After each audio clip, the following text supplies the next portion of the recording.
हिंदवी स्वराज्याचे सरसंस्थापक छत्रपती शिवरायांना मानाचा मुजरा करतो।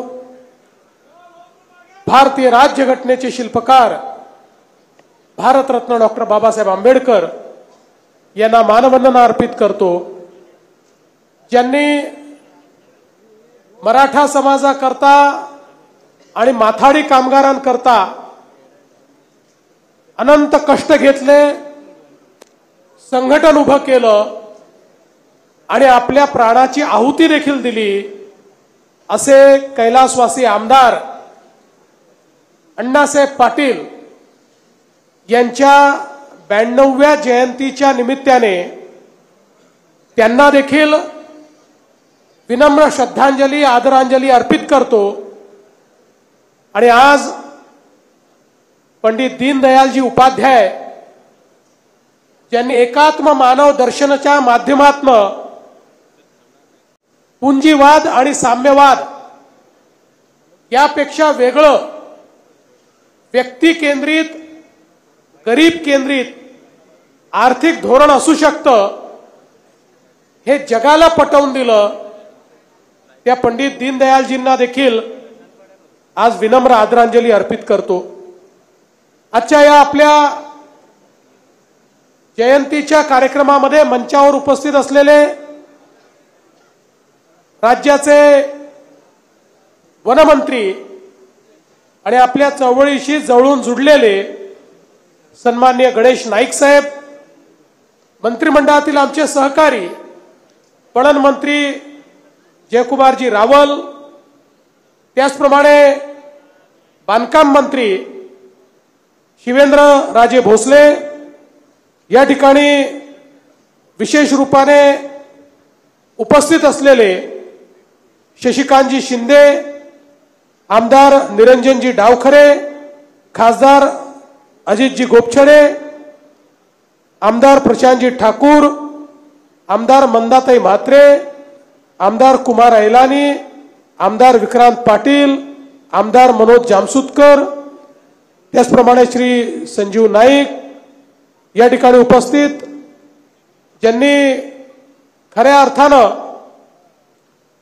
हा संपूर्ण स्वर्गीय अण्णासाहेब पाटलांचा वारसा अत्यंत समर्थपणे चालवला आणि निस्वार्थ भावनेने सातत्याने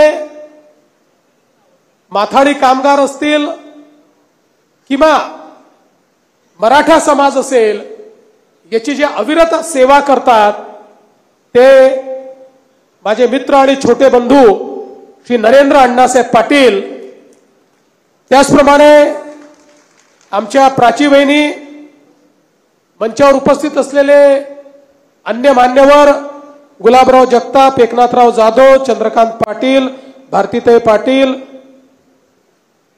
विजयजी सावंत, राजेशजी पाटील, रामचंद्रजी घरत, रमेशजी पाटील, सुबोधजी रुणवाल आणि या ठिकाणी उपस्थित सर्व माझ्या माता भगिनी आणि बंधूंनो,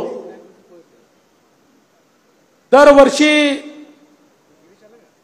स्वर्गीय आमदार अण्णासाहेब पाटील यांच्या जयंतीच्या निमित्ताने या ठिकाणी मी येत असतो। खरं म्हणजे आता हा देखील एक माझा रेकॉर्ड झाला असेल की सर्वाधिक वेळा स्वर्गीय अण्णासाहेब पाटलांच्या जयंतीला येणारा मुख्यमंत्री हा देखील मीच असेल। पण याचं कारण आहे, अशा प्रकारचे निस्वार्थ सेवा करणारे नेते हे इतिहासामध्ये आपल्याला विरळच पाहायला मिळतात। आपला संपूर्ण घर संसार परिवार हा एखादी व्यवस्था उभी करण्याकरता कुर्बान करून टाकायचा, अशा प्रकारची भावना असणारे नेते हे आपल्याला इतिहासामध्ये फार कमी आढळतात।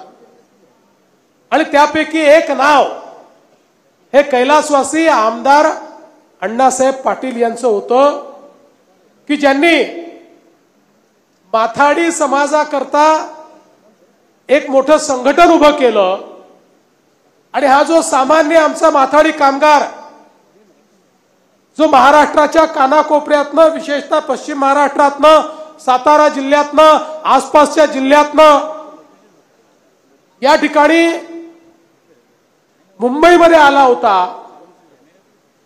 या कामगाराला स्थैर्य मिळालं पाहिजे. आपल्या पाठीवर ओझं उचलणारा आणि ज्याची सातत्याने पिळवणूक होत होती, ज्याला कदाचित मानवाचं जीवन देखील योग्य प्रकारे मिळत नव्हतं, अशा कामगाराचा आवाज म्हणून स्वर्गीय अण्णासाहेब पाटलांनी ही चळवळ हातामध्ये घेतली आणि त्यांनी या चळवळीला एक संघटित स्वरूप दिलं, ज्या स्वरूपाचा परिणाम आहे की आज महाराष्ट्रातली माथाडी चळवळ याची पाळंमुळं इतकी खालपर्यंत गेली की या चळवळीला कोणी थांबवू शकत नाही, या चळवळीला कोणी बंदिस्त करू शकत नाही. आणि हा जो माथाडीचा कायदा आहे, हा कायदा आणि ही चळवळ अजरामर करणारी अशा प्रकारची संघटना ही या ठिकाणी स्वर्गीय अण्णासाहेब पाटलांनी उभी केली. त्या गरीब माथाडी कामगाराला आवाज मिळाला, त्याला सुरक्षा मिळाली, त्याच्या येणाऱ्या पिढ्यांना स्वप्न पाहण्याचा अधिकार हा अण्णासाहेबांनी दिला. आणि म्हणूनच आज इतक्या मोठ्या संख्येनं त्यांच्या 92व्या या जयंतीला आपण सगळे लोक या ठिकाणी एकत्रित आलो. एकीकडे माथाडीचा विचार करत असताना अण्णासाहेबांच्या हे देखील लक्षात आलं की एक बहुसंख्य समाज आहे, बहुजन समाज आहे आमचा मराठा समाज, की ऐतिहासिक दृष्ट्या त्या समाजाने एक मोठं योगदान दिलेलं आहे, पण काळाच्या ओघामध्ये शैक्षणिक दृष्ट्या, सामाजिक दृष्ट्या कुठेतरी या समाजाची पिछेहाट झाली आणि त्यामुळे आर्थिक दृष्ट्या देखील हा समाज अडचणीत आलेला आहे. एकेकाळी गावगाड्याचा कारभार पाहणारा समाज आज कुठेतरी अडचणीचं जीवन जगतोय आणि म्हणून त्या समाजाला न्याय देण्याकरता एक मोठा लढा हा अण्णासाहेबांनी उभारला. आणि आपल्याला माहिती आहे की या लढ्यामध्येच पहिल्यांदा मराठा समाजाला न्याय देण्याकरता जर कोणी बलिदान दिलं असेल तर ते कैलासवासी अण्णासाहेब पाटलांनी बलिदान दिलं आणि त्यांच्या बलिदानातून ही संपूर्ण चळवळ या ठिकाणी उभी राहिली. आणि म्हणूनच मराठा आरक्षणाची चळवळ असेल, मराठा न्याय हक्काची चळवळ असेल, याच्याकडे कधीही राजकीय चष्म्यातनं मी बघितलं नाही. कायद्याच्या चौकटीत बसून जे जे करता येईल ते करण्याचा प्रयत्न आपण केला. पहिल्यांदा मराठा समाजाला आपण आरक्षण दिलं, ते उच्च न्यायालयात टिकलं, सर्वोच्च न्यायालयातही बराच काळ टिकलं, शेवटी काही कारणाने सर्वोच्च न्यायालयात ते टिकू शकलं नाही. पुन्हा शिंदे साहेबांच्या काळामध्ये आपण आरक्षण दिलं, ते आरक्षण आजही कायम आहे.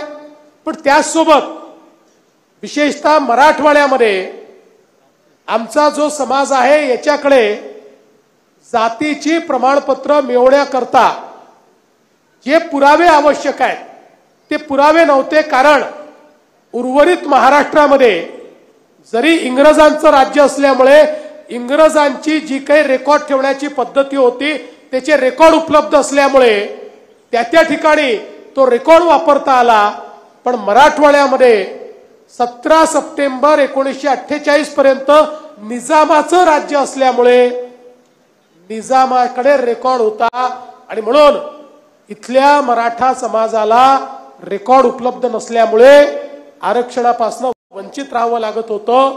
आणि म्हणून हा रेकॉर्ड प्राप्त करून घेणं याकरता आपण शिंदे कमिटी तयार केली आणि मग हा रेकॉर्ड पुरावा म्हणून वापरता आला पाहिजे याचा निर्णय हा परवा या ठिकाणी ज्यावेळेस श्री मनोज जरांगे पाटील यांचं आंदोलन झालं त्यावेळेस राज्य सरकारने हा निर्णय घेतला की पुरावा म्हणून याचा वापर करता येईल. आणि त्यामुळे पुराव्या अभावी मोठ्या प्रमाणात वंचित असलेला आमचा समाज हा आता या आरक्षणाकरता पात्र झाला आणि त्यामुळे मला असं वाटतं की आज एक प्रकारे अण्णासाहेबांची जी चळवळ होती त्या चळवळीला हातभार लावण्याचं काम हे राज्य सरकारच्या माध्यमातून आपण केलं। मागच्याही काळात ज्यावेळी सर्वोच्च न्यायालयाने आमचं आरक्षण काढून टाकलं त्याही वेळेस आपल्या सरकारने केंद्र सरकारच्या माध्यमातून ईडब्ल्यूएसचं आरक्षण, आर्थिक मागासाचं आरक्षण हे आपल्या मराठा समाजाला उपलब्ध करून दिलं आणि त्याही काळात जवळजवळ 10% आरक्षणापैकी 85% जागा या मराठा समाजाला त्या ठिकाणी मिळतील अशा प्रकारची व्यवस्था आपण केली। पण हे सगळं एकीकडे असताना एक गोष्ट आमच्या लक्षात नेहमीच आली की आपल्या मराठा समाजाला नुसतं आरक्षण देऊन मराठा समाजाचे सगळे प्रश्न सुटणार नाही। एवढा मोठा समाज आहे, त्या मनाने नोकऱ्या या तेवढ्या मोठ्या प्रमाणात निघत नाहीत आणि म्हणून मग ज्यावेळेस मी मुख्यमंत्री होतो त्यावेळेस काही निर्णय आपण घेतले। मराठा समाजातल्या आमच्या तरुणांना उच्च शिक्षणामध्ये शैक्षणिक प्रतिपूर्तीची योजना आपण सुरू केली। पैशाअभावी डॉक्टर, इंजिनियर, MBA, BBA या वेगवेगळ्या कोर्सेसमध्ये आमच्या तरुणांना शिकता येत नव्हतं आणि म्हणून त्यांना शिक्षणाचं दालन आपण उघडं करून दिलं। त्याकरता आपण शैक्षणिक प्रतिपूर्तीची योजना ही तयार केली। मग प्रश्न आला, शैक्षणिक प्रतिपूर्ती तुम्ही देतात पण शहरामध्ये राहण्याची व्यवस्था आमच्याकडे नाही, त्यात काय करायचं? आपण हॉस्टेल काढणं सुरू केलं। हॉस्टेलला उशीर होता म्हणून मग आपण निर्णय घेतला 60,000 रुपये आमच्या मराठा तरुण तरुणींना त्या ठिकाणी भत्ता म्हणून दरवर्षी देण्याचा आपण निर्णय घेतला की ते त्या ठिकाणी खोली करून राहू शकतील, मेसमध्ये जेवू शकतील आणि राहण्याची व्यवस्था नाही, नातेवाईक नाही, म्हणून कोणालाही शिक्षण सोडण्याची आवश्यकता पडणार नाही अशा प्रकारची योजना आपण सुरू केली जी आजही मोठ्या प्रमाणात आमच्या तरुणांकरता त्या ठिकाणी काम करते। तिसरं आपण जी योजना तयार केली की आमच्या तरुणांना वेगवेगळ्या प्रकारचं ट्रेनिंग मिळालं पाहिजे। आमचे मराठा समाजाचे तरुण MPSC UPSCत गेले पाहिजे म्हणून आपण सारथीची निर्मिती केली आणि सारथीच्या माध्यमातून मोठ्या प्रमाणात ट्रेनिंग सुरू केलं। मला सांगताना आनंद वाटतो की आतापर्यंत UPSC, IAS, IPS मध्ये सारथीच्या माध्यमातून आपल्या 112 तरुणांची नियुक्ती त्या ठिकाणी झाली। ते IAS आणि IPS ऑफिसर म्हणून आता त्या ठिकाणी काम करतायत आणि MPSC मध्ये 1048 तरुण तरुणी या सारथीच्या माध्यमातून आता वेगवेगळे अधिकारी म्हणून महाराष्ट्र सरकारमध्ये त्या ठिकाणी सामील झालेले आहेत। त्यामुळे आता हा टक्का देखील आपल्या समाजाचा मोठ्या प्रमाणात वाढतोय। यासोबत आपण सारथीच्या माध्यमातून वेगवेगळ्या प्रकारच्या योजना सुरू केल्या, ज्या योजनांच्या माध्यमातून 8,38,477 तरुणांना सारथीच्या योजनांचा लाभ हा आतापर्यंत आपण दिला, ज्यातनं वेगवेगळ्या प्रकारची प्रशिक्षण त्यांना मिळाली। पण त्याच वेळी आमच्या मनामध्ये एक विषय होता की स्वर्गीय अण्णासाहेब पाटलांच्या नावाचं महामंडळ हे स्ट्रेंथन करून या महामंडळाच्या माध्यमातून मराठा समाजामध्ये नोकरी मागणारा नाही, नोकरी देणारा तरुण आपल्याला उभा करायचा आहे आणि म्हणून मराठा समाजाचे उद्योजक हे तयार करण्याकरता आपण अण्णासाहेब पाटील आर्थिक विकास महामंडळ तयार केलं।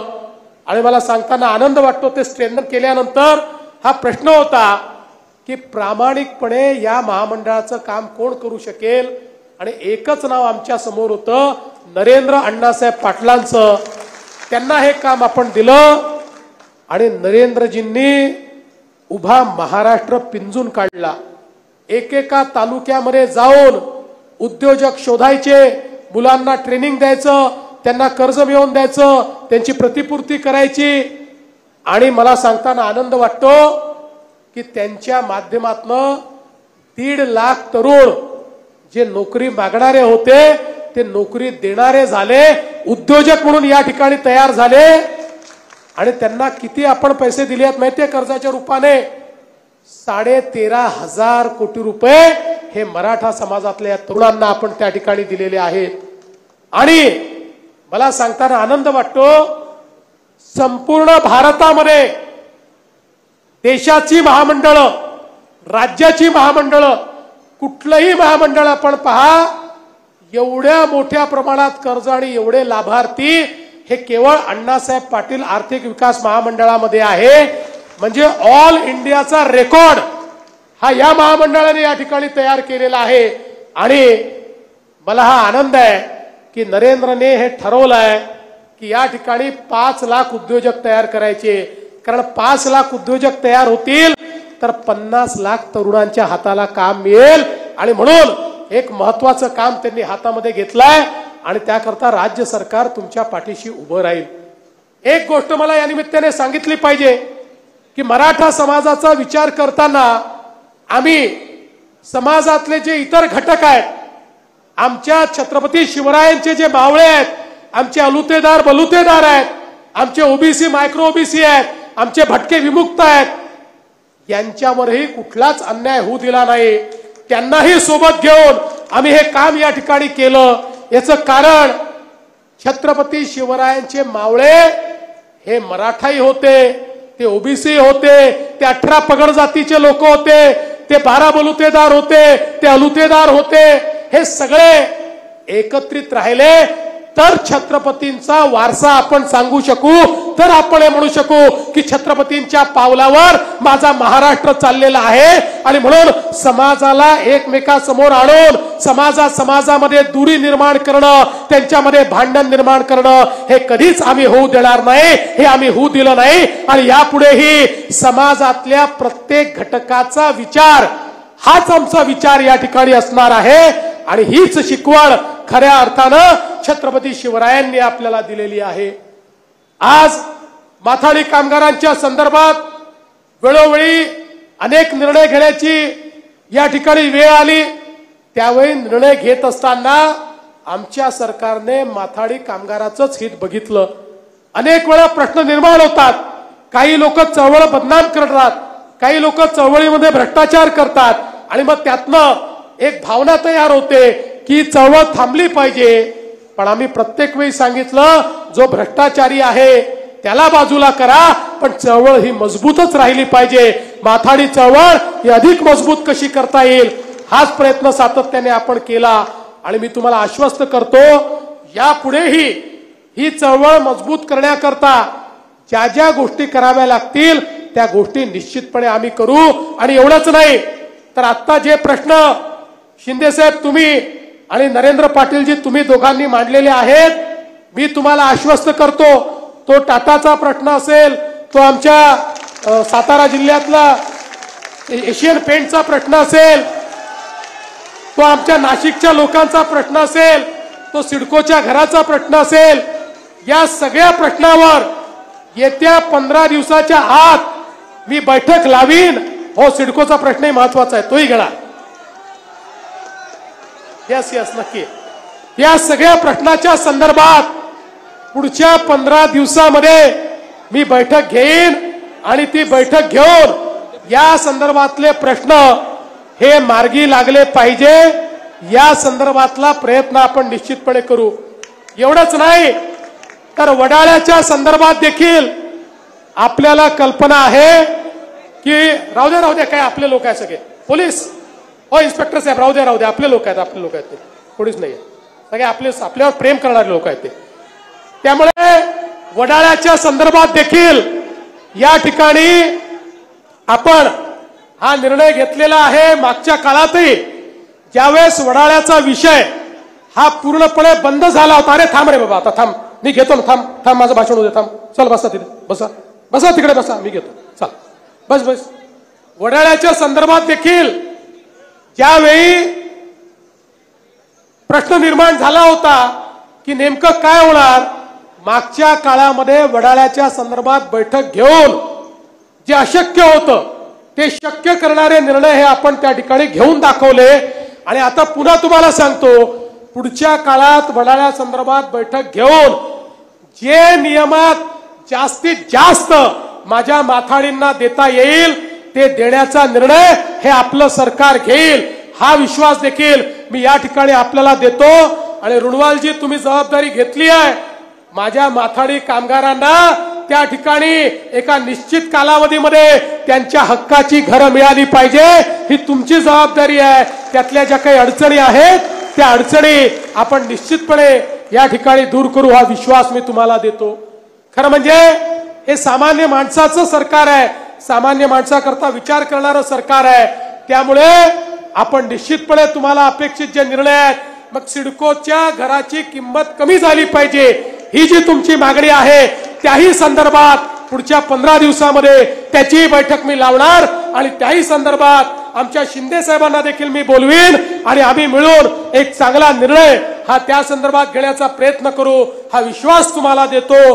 पुन्हा एकदा कैलासवासी आमदार अण्णासाहेब पाटील यांच्या चरणी नतमस्तक होतो, या माथाडी चळवळीला शुभेच्छा देतो आणि माझं बोलणं संपवतो। धन्यवाद। जय हिंद, जय महाराष्ट्र।